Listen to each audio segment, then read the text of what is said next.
what you'd figure would happen, I would assume you would assume $75 a month bills.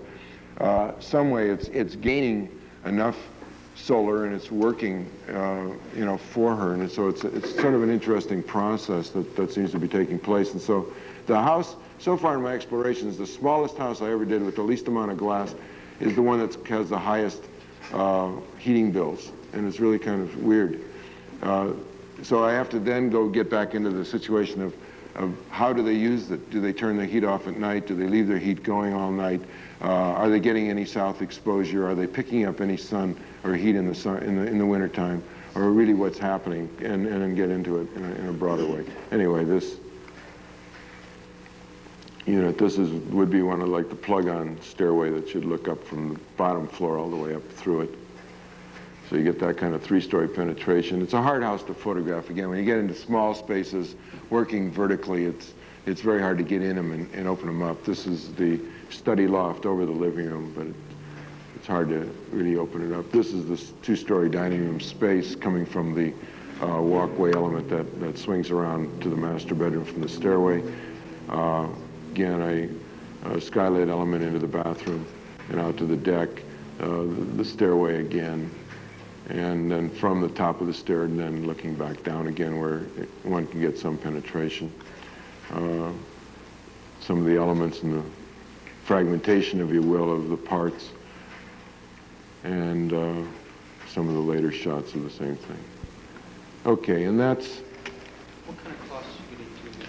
Well, let me, if I can go back over, can I take it over a 10-year period so that you, or are you talking about just the last ones? I'm just curious, you know, the last Well, let me go, okay. The big break in my cost time took place right after I finished my own house. That was 8 years ago. It was right at that time, mine was built for about 17 bucks a foot. Okay. Then the Gertler house, which was the one I showed right after that, was, I think, followed that about a year or two. And by that time, the same kind of thing, only really what should have been less expensive was running about 30 bucks a foot. Okay. Then the 30 bucks a foot price seemed to hold for several years until this last period when we had that other break. And the house before this, the Hattenbach house, it ran $30 a square foot.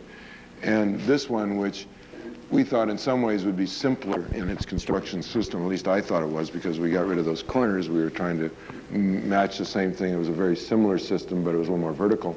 Of course, the builder here didn't follow the same technique. He built it conventionally. This house ended up closer, I think, to $50 a square foot. I don't know why. I think it could have built the same as the other one did. The Sultan house was projected at 35. Probably, let's see, it must be into, I guess it's ending about 50. And that isn't our fault. I think it's just lots of changes and lots of things went on in that. Today, they would all bid out, I guess, 50, 60, 70. I don't know where they would be anymore. The costs are just out of sight now. I don't know what's going on, which makes it discouraging from my standpoint and really gets me to what I'm going to talk about. And that on the conclusion of this house and the other one, which is just finished, but they've been in the process for a couple, 2, 3 years, I've come to a point where I don't enjoy building houses that cost that much money per square foot. I think it starts to become another whole set of things. I mean, the value system, the idea of the whole thing becomes very difficult to handle for me. Because when I started in this game, I really wanted to do not the lowest cost housing, but I always wanted to do competitive cost housing, and I wanted to deal with systems that were not conventional systems. If any of you went to Johansson's lecture last night, I would be in total agreement with what he said. I don't enjoy the middle ground system. I either enjoy old archaic systems that might go back to medieval kinds of thoughts, and I don't like those when they get funky, as many people deal with them today, or else I really prefer advanced systems. And all of the time I've been doing this. When I did my house, I thought I was through with handicrafting and wood systems, and I'd hoped I could move to technology. because in a sense, I'm more, even though you see all these things in wood and you maybe relate to them differently, and most people relate to them differently, I'm really strongly technology oriented, and I always have been, but I've never done anything that way, which is really weird. You go through 20 years of your life, or 25 years of your time in architecture, and have never really truly done what you've always wanted to do, but instead have always done products that were trying to be something like that, and they dealt with certain construction systems, but they never dealt with the true technology setup. Okay, so I've come to a point where we quit taking houses in the office because they got out of sight, even though there are a lot of requests for private houses still. And I took a leave of absence from the office because I wanted to finally deal with some of the issues that I wanted to explore for a long, long time. I didn't, and so that's where I'm into at this point in time. And let's see, do I have? I guess it's this other tray. You want to shut that one off, Jerry, and let me just. Can I have this one on the? Okay. So the images I've really always liked.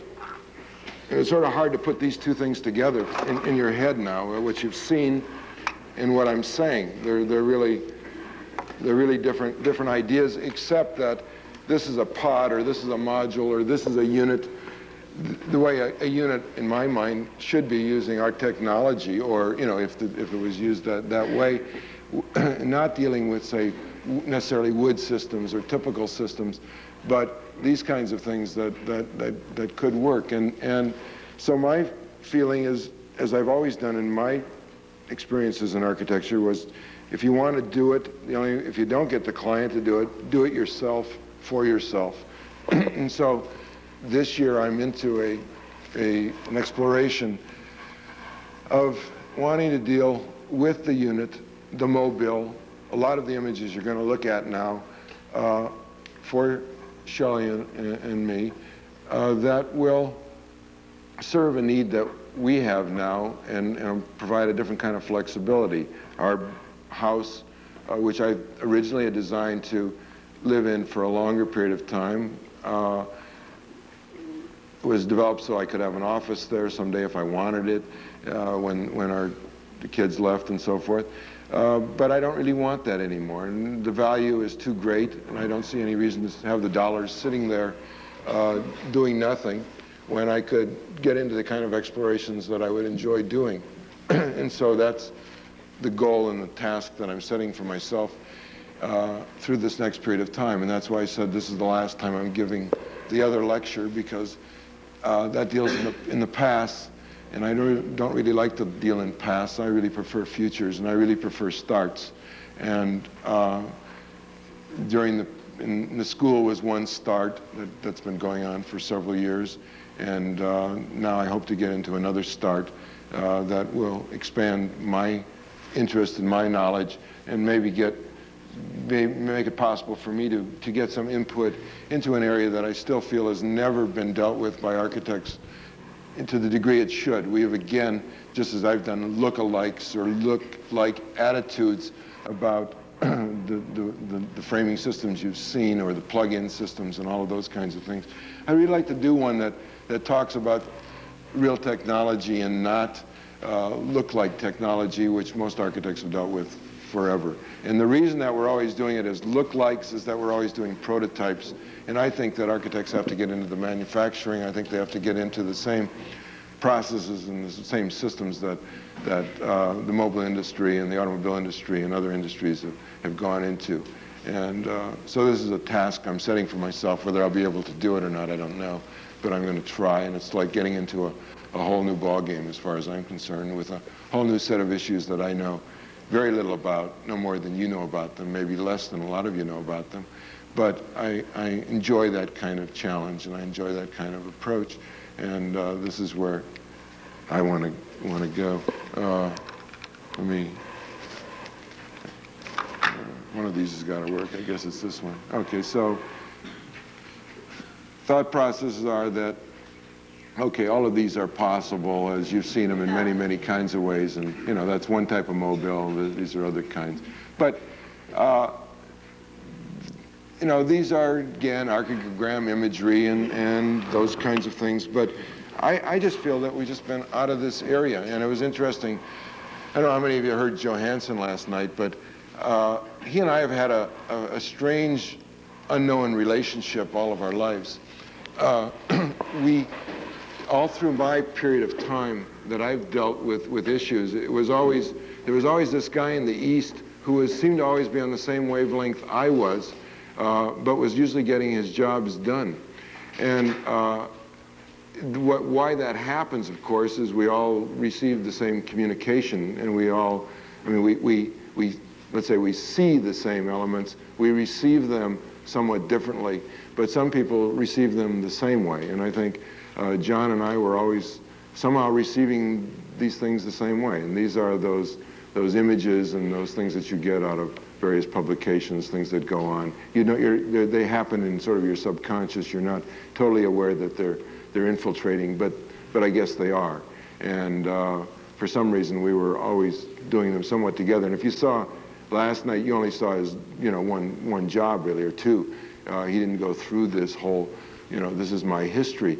But there were times when, you know, he was working very much with simple construction systems that came out of the Bauhaus in the early periods. He then dealt with concrete, and actually he did a house in the East that was very much like the house I projected for myself earlier that I didn't get built. And these weren't because I saw his work, and it certainly wasn't because he knew what I was doing, because it wasn't being published, but it was, we were obviously being influenced somehow at the same time. Then when he did his Mummers Theater, which took place, as you know, I guess, what, 6 years ago or something, that was the time I wished I was doing, and I thought I had completed the kind of thinking that I was showing you tonight, and was getting into some tech kinds of things that would deal with those issues, but didn't have the jobs or the ways of doing it. And of course, my order was still more orderly. He was able to finally break that order. It took, as we were talking last night, he said it took him about 6 years to break that order. Maybe it's going to take me more than the 1 or 2 years I've set for myself here to break the old set of values. I don't know if it will or not. I don't expect it to be that long. But then last night, as we were discussing, prior to going over, before I heard his lecture, he was asking me where my head was these days, what I was planning to do, and I started to explain it. And then later, at the end of the evening, when we went out together, I could see we were a hell of a lot closer to, we were still close together than where we were. And a lot of people I know are turned off by these kinds of images. They feel they're anti-human, they're ridiculous. I think the problem with most of them is that many times they're handled by people who don't have the sensitivity they should have to handle some of these kinds of things. And I think it's possible where, if you've worked with other romantic issues, and I think John even spoke to those in the same way I would, I think there's the understanding of that romance at the same time as you're dealing with technology. And I think that's what many of these things miss. And that doesn't mean that you compromise them or screw them up. It means that you add a lot of dimension to them that have not been added before, and that's going to be one of my goals. And of course, this is another image of one of the only good trailers that was ever designed, and the Airstream. We were just out there, a group of us from the school, several weeks ago, and they happen to have one from the 30s still around there. I guess to many of you it looks like a German tank or something, but yet to me I don't respond to it that way. This is their updated version. Of course, they kind of mess up the internal parts of it, but it has a, this isn't really the way they put it together either. It's funny how, I guess we all use, that's the way it should go together, I guess, but that isn't the way it goes together when you go through the factory. Really, the ribs are placed in a different way, and this is just the framework that goes into it.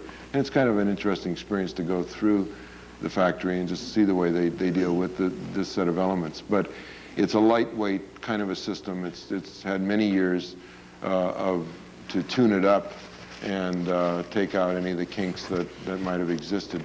But it's one that I'm looking at as an exploration. Of course, then you have these types that have been done this way and better, that are, again, mobile types, on wheels driven. kinds of things that you see here and also in Europe. The unit that flips out, opens up, and has expansion potential.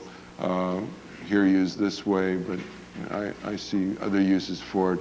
The little electric car that's gassed up this way, which has its good things. Using the vehicle, some of these now come out of the Italian series that a lot of you have seen, but the vehicle doing other kinds of things. Another kind of mobile or moving unit that can expand out. These, I don't know how many of you saw the films last year when these were given, but it was done in such a negative, anti way. It was really strange. I don't know. There's a set of films that go with this whole attitude and idea. But these are expansion systems that can take place. And a lot of you are working, I know, with this in your second year design process right now, in which you're dealing with these environments, and whether they're houses or mobiles or what they're trying to do, or boats or ships or expanded bikes, they're architecture, and they're architecture of a particular type. And those of you dealing with tents have experienced the same kind of a thing. And it's not an easy kind of a thing to deal with. It's difficult. Yet it's one I don't think we've explored enough. Pull-outs, slip-ins. There's lots of things that have been done prototypically. And maybe what I do will be nothing more than one more prototype, but I would hope it could go beyond that. The idea of these kinds of units that can flip out their furniture and their dividers and all these kinds of things, but these kinds of images which are hooked up units that float around that may feel negative to you, but I think it's that same kind of a thing that Johansson last night made the same kind of statement or a statement that I thought was pretty great, and that's, the Greeks knew how to do the vault, but they didn't like it, so they kept it underground. And the Romans, who could do the vault, found out that they could do a buttress, but they didn't like the buttress, and they were ashamed of it. And so each period, something else will occur. And I think it's the same kind of thinking that we still have sort of rebelled against technology. We haven't accepted the role of man and technology, which is really what the Bauhaus was about when it started, and the Gropius philosophy was about, and we've never really gotten there over the last 60 years. And every time we start to make an attempt, we never seem to make it really happen. And then we get back to what I would say is a strong aesthetic period. We're in that aesthetic period right now. And then it will break through again into probably another technology. And I've watched this cycle going on over the years, and if you really trace it back, you'll probably see it yourself. In the 50s, we were learning how to skin buildings, and then after we learned how to skin buildings, architects decided they would hang heavy concrete on the buildings instead of the skins, because they weren't able to express their individuality through that skin. We went through that whole process for a while. Then we got back into certain tech attitudes, and then we found that those weren't as economical as they should be, so then we get back into this whole series of aesthetic notions and historical precedents and all that kind of thing, which is fun, and it's another aspect of architecture. It's the arts part that some people prefer to work with, which and others of us who are more constructionists and deal with those kinds of things don't care to really deal as much with aesthetics, but don't say that other people shouldn't. I think they should, but that doesn't have to be what I do. I think what I do resent and what I don't like is when architects take technology and distort it. They take something that could be technological and does make sense and does has a rational sense, and then they turn around and they develop an irrational approach to a rational process that sort of is poking fun at a thing that could be. And I think that keeps setting architecture backwards. And even though it's fun and games, and I think it's intellectual, and it's really kind of a neat idea for an individual to do it, it never lets the architectural profession as a whole get into mainstream and deal with issues as they should. Now, these are just what I call technological issues. We got social issues, we got political issues, and I think those are all very, very important. Okay, and of course, greenhouses are have been a rage for a long time. But this was one that I really liked over in Switzerland this summer, and it was really light and delicate and flipped open in special kinds of ways, and really it was a real neat little system. I'm only showing a few slides on it, but there's a series, but it's really down to the finest point. And it's really nice. I remember when we first came to the school here, I gave a project as an option. All the greenhouses that you know over on Centinela, which are empty, always seem to me such a terrific thing for students to explore as living environments, because there were these kinds of things. And I never had any takers. And it's always kind of bothered me, because I think, and since then there have been studies that have shown these kinds of things. I think there was one in, I guess it was in Britain, showing how you would live in one of these per se. But I look at them as a form of technology of a very nice type that you can deal with, and they exist in the landscape like so. And I showed this one because that's really the same idea. And they could be other things, and of course the inflatables that you're with is another form of technology that allows you variations and all kinds of plug-in ideas and theaters and what have you, that you can handle. And then inflatables within inflatables and so forth. And just the same kinds of utilitarian structures that we see that most people look at as ugly, I kind of look at as beautiful. And whether they're these or oil refineries, which maybe do an ugly thing, but are really very neat technological devices, I find very intriguing. These are our space frames and our structures that many of you are dealing with, and it's that kind of imagery that goes on, the plugged-in type of imagery that's there. That is, these are 10-year-old ideas, maybe older than that, going back many years. But I think the Archigram group brought them out more than other people have about 10, 12 years ago.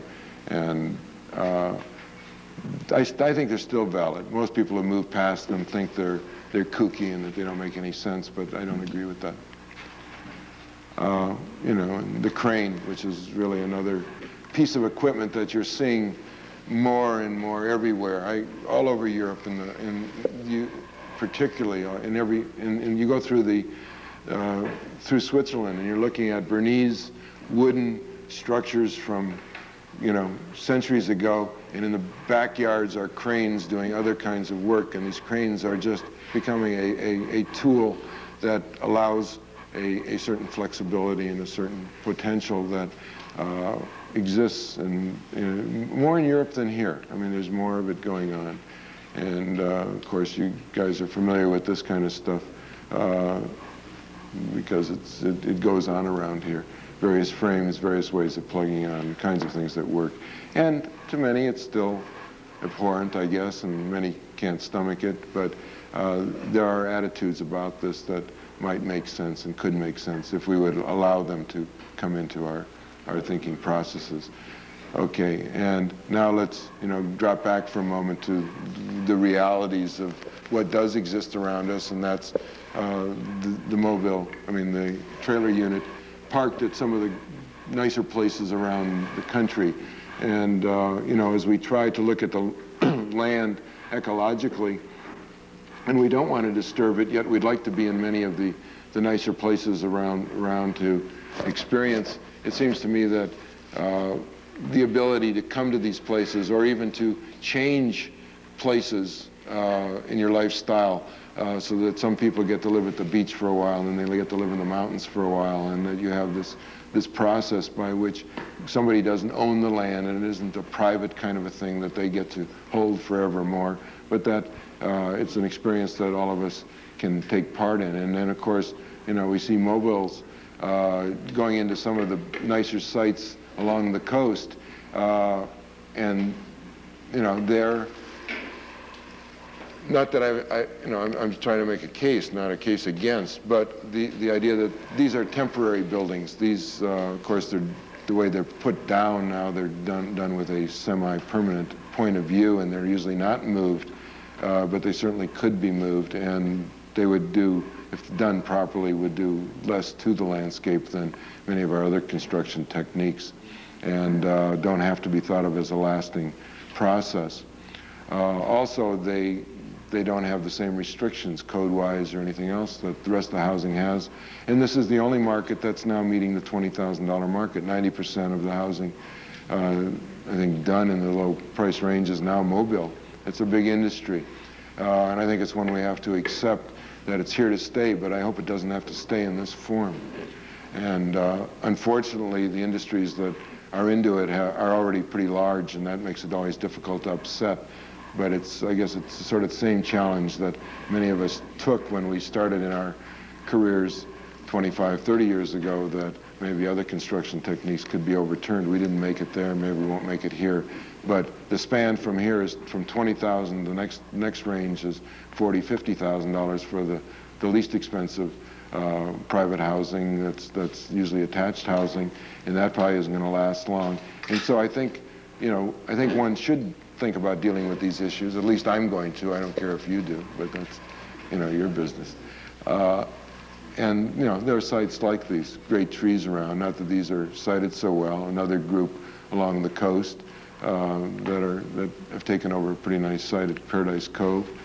And then, this is what's taken place in these areas. $20,000 houses, low-cost housing, but we're very exclusive.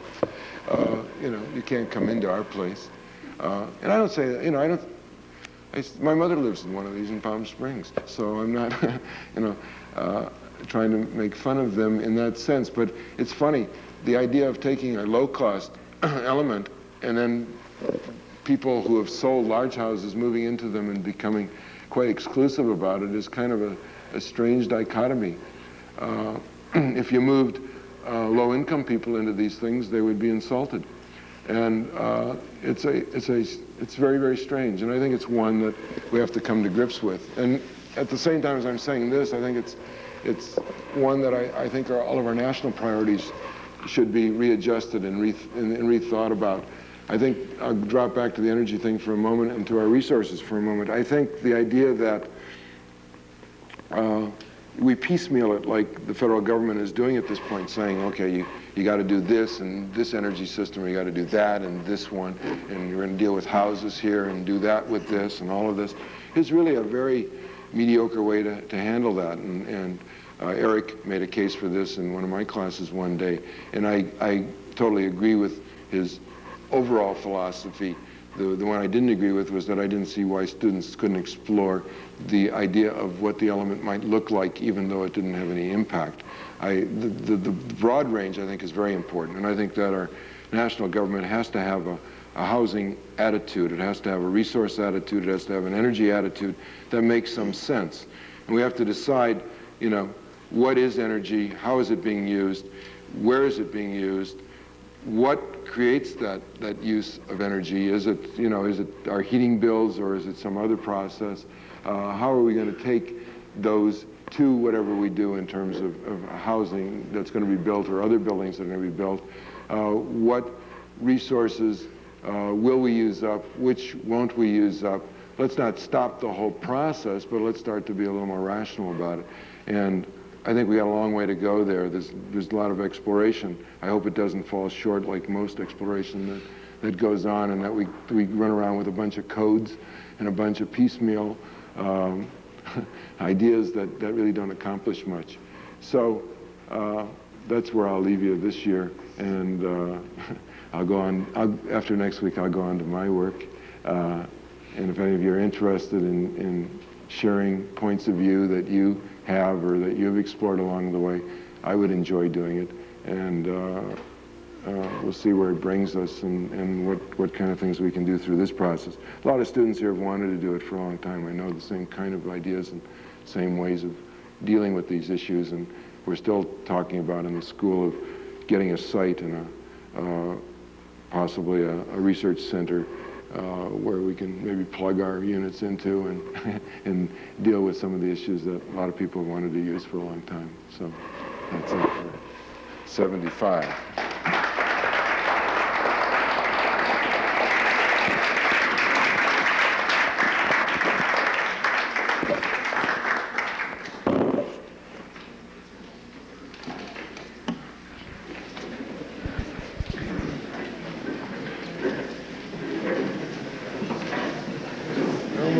volunteering. No, it's not. Not that I wanted to.